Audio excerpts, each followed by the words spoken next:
करूयात बातमीपत्राला, पण त्याआधी नजर टाकूयात आजच्या महत्त्वाच्या घडामोडींवर।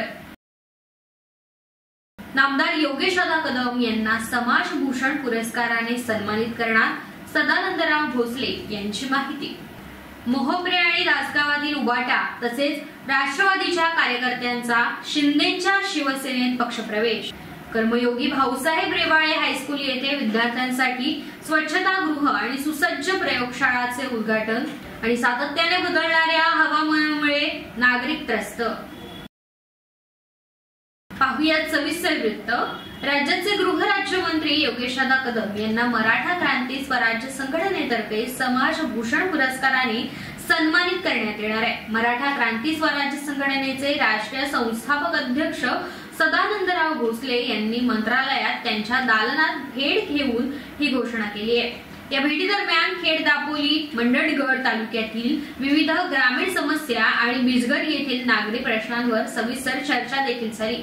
9 मे रोजी मराठा क्रांती स्वराज्य संघटनेच्या वतीने भव्य मेळाव्यात योगेश दादा कदम यांना समाजभूषण पुरस्काराने सन्मानित करण्यात येणार आहे, अशी माहिती संघटनेचे कोकण प्रदेश अध्यक्ष चंद्रकांत मोरे आणि रत्नागिरी जिल्हा अध्यक्ष कृष्णा शेलार यांनी दिली आहे। या कार्यक्रमाला तालुक्यातील मराठा क्रांती स्वराज्य संघटनेचे पदाधिकारी तसेच कार्यकर्ते मोठ्या संख्येने उपस्थित राहणार आहेत। लोकनेते रामदासभाई कदम यांच्या विचारधारेतून प्रेरणा घेऊन योगेश दादा कदम यांनी सामाजिक एकता, बंधुता आणि सामंजस्य वाढवण्यासाठी मोलाची भूमिका बजावली आहे।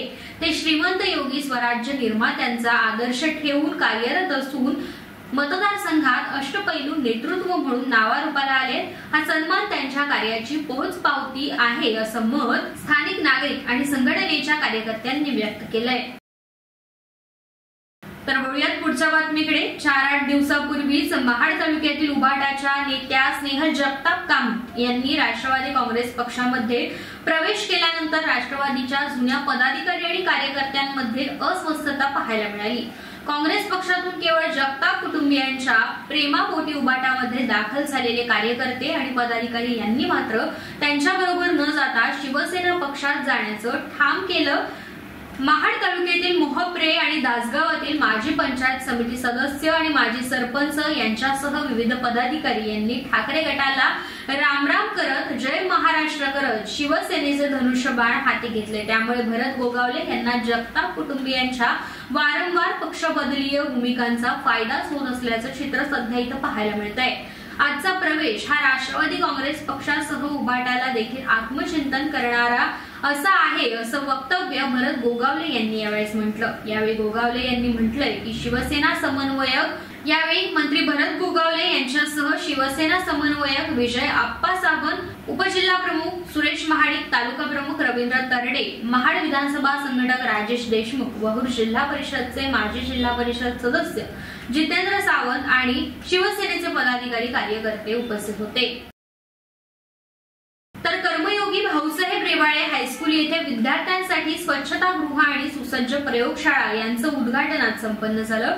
कुणबी शिक्षण प्रसारक संस्था खेड मुंबई संचलित कर्मयोगी भाऊसाहेब रेवाळे हायस्कूल मुरडे या प्रशालेमध्ये विद्यार्थ्यांसाठी सुसज्ज असं स्वच्छतागृह आणि प्रयोगशाळा यांचं उद्घाटन देखील संपन्न झालं। या प्रसंगी संस्था अध्यक्ष भिकू गोवळकर, सचिव संस्था तुलट डफळे, सावली सेवा प्रतिष्ठान पुणेचे पदाधिकारी Mandar Bhatwadekar, Mrinalini Bhatwadekar, Gharda foundation CSR fund manager Pawar, Gharda foundation union अध्यक्ष घाग यांच्यासह पदाधिकारी आणि विद्यार्थी उपस्थित होते।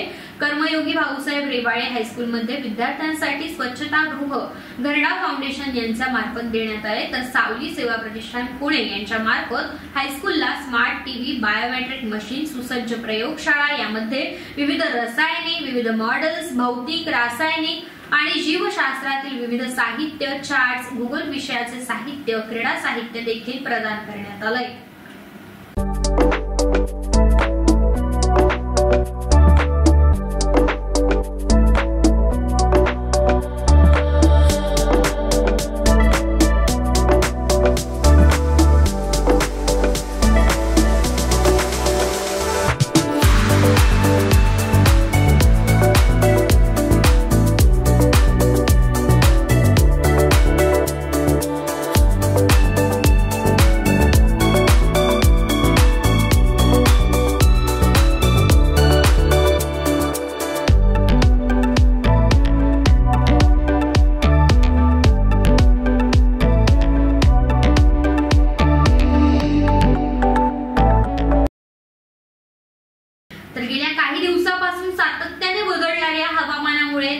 त्रस्त झाले आहेत। ढगाळ वातावरणामुळे आणि तापमानातील चढ उतारामुळे उष्णतेचा जोर वाढतोय।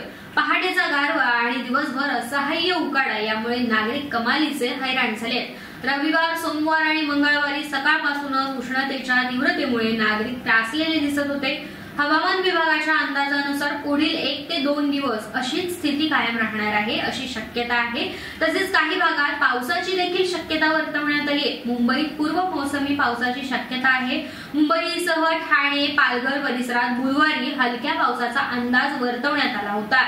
काही ठिकाणी विजांच्या कडकडाटासह पाऊस पडण्याची शक्यता देखील वर्तवण्यात आली। त्याप्रमाणे आज दिवसभर मळभ दाटून आल्याचं वातावरण खेडमध्ये सुद्धा पाहायला मिळालं।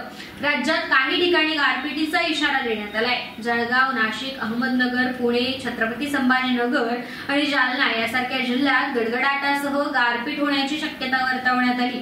बुधवारी पुणे, सातारा, छत्रपती संभाजीनगर आणि जालना येथे गारपिटीचा इशारा देण्यात आला।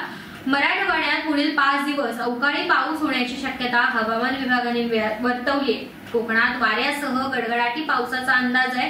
रत्नागिरी, रायगड आणि सिंधुदुर्ग जिल्ह्यात गडगडाटासह पावसाचा अंदाज आहे। यावेळी वारे प्रति तास 30 ते 40 किलोमीटर वेगाने वाहण्याची शक्यता असून उष्णतेच्या लाटेमुळे नागरिकांचे हाल सुरू राहणार आहेत। तर पुढची बातमी ती म्हणजे एअरटेल गॅलरी डीमार्ट मध्ये मराठी बोलण्यावरून झालेल्या वादाची प्रकरण ताजी असतानाच आता त्यात अंबरनाथ मधील एका प्रकाराने भर घातली आहे। मनसेने संबंधितांना चांगलाच धडका दिलाय। बँक ऑफ महाराष्ट्राच्या अंबरनाथ शाखेतही असाच प्रकार समोर आलाय। अंबरनाथच्या बँक ऑफ महाराष्ट्रामध्ये अमराठी ब्रांच मॅनेजरने मराठीत बोलण्यास नकार देत उलट उत्तर दिल्याची घटना समोर आली आहे। त्यानंतर संतापलेल्या मनसे पदाधिकाऱ्यांनी बँकेत जाऊन गोंधळ घातला। यावेळी मराठीत बोलता येत नसेल तर तुमच्या राज्यात निघून जाण्याचा इशारा या ब्रांच मॅनेजरला मनसेच्या पदाधिकाऱ्यांनी दिला। रिझर्व्ह बँकेच्या नवीन गाईडलाईन्स प्रमाणे बँकेचे व्यवहार मराठीत करण्याच्या सूचना देण्यात आल्या। त्याचबरोबर याबाबतचं पत्र मनसेकडून सर्व बँकांना देण्यासाठी अंबरनाथ मध्ये शहराध्यक्ष कुणाल भोईर, शहर संघटक स्वप्नील बागुल आणि विद्यार्थी सेनेचे जिल्हाध्यक्ष धनंजय गुरव यांनी कार्यकर्त्यांसह तिथे धाव घेतली। अंबरनाथच्या बँक ऑफ महाराष्ट्रामध्ये शर्मा नामक अमराठी ब्रांच मॅनेजरने मराठी येत नसल्याचं सांगितलं। त्यावर मनसेने मराठी येत नसल्यास तुमच्या राज्यात जाऊन काम करा असा इशारा त्यांना दिला। वेळ झाली बातमीपत्रात इथेच थांबण्याची। तुम्ही पाहत रहा दीपवाहिनी।